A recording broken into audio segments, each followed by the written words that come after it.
വളരെ എളുപ്പത്തിൽ എങ്ങനെ കോട്ടയം സ്റ്റൈൽ ഫിഷ് കറി ഉണ്ടാക്കാം നമുക്ക് നോക്കാം. അതിന് മുമ്പായിട്ട് എൻ്റെ ചാനലൊന്ന് സബ്സ്ക്രൈബും ലൈക്കും ചെയ്യാൻ മറക്കല്ലേ. ഒരു പാൻ എടുക്കുക, അതിലേക്ക് 2 ടേബിൾ സ്പൂൺ വെളിച്ചെണ്ണ ഇട്ട് നല്ല ചൂടായ ശേഷം നമുക്കതിലേക്ക് 1 ടീസ്പൂൺ കടുക് ഇട്ട് ഒന്ന് പൊട്ടിക്കാം. അതിന് 1/4 ടീസ്പൂൺ ഉലുവയും കൂടെ ഇടുക. 1 ടേബിൾ സ്പൂൺ ജിഞ്ചർ ഗാർലിക് പേസ്റ്റും കൂടെ ഒന്ന് ആഡ് ചെയ്യുക.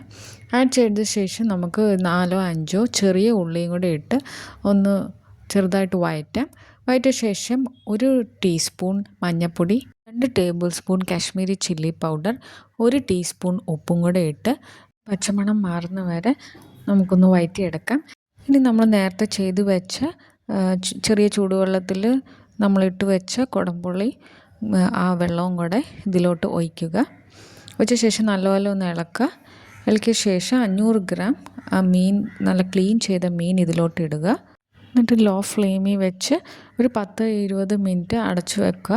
ഗ്രേവി നല്ല തിക്കാക്കിട്ട ശേഷം ഇതിലോട്ട് 1 ടേബിൾ സ്പൂൺ വെളിച്ചെണ്ണയും കുറച്ച് കരിവേപ്പിലയും കൂടെ ഇട്ട് നമുക്കിത് സെർവ് ചെയ്യാം. ശരിക്കും ഇത് പിറ്റേ ദിവസമാണ് ഇതിൻ്റെ ടേസ്റ്റ് നല്ലപോലെ വരുന്നത്. കപ്പയുടെ കൂടെയും നല്ല ചൂടുള്ള ചോറിൻ്റെ കൂടെയും കഴിക്കാൻ നല്ല ടേസ്റ്റാണ്.